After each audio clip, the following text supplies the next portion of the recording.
زارنا مراجع إلى مستشفى الكفيل التخصصي يبلغ من العمر 37 سنة، يعاني من ضربة مباشرة على محجر العين والفك الأعلى بالإضافة إلى عظم الوجنة، أدت إلى كسر تهشمي في منطقة أرضية محجر العين بالإضافة إلى طار محجر العين وعظم الوجنة والفك الأعلى.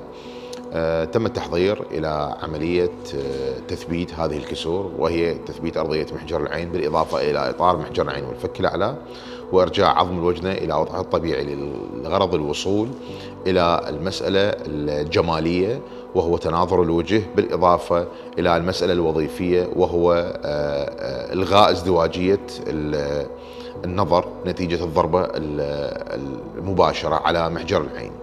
طبعا تم التثبيت عن طريق الصفائح المعدنية بالإضافة إلى الشبكات خاصة من منشأ كوري.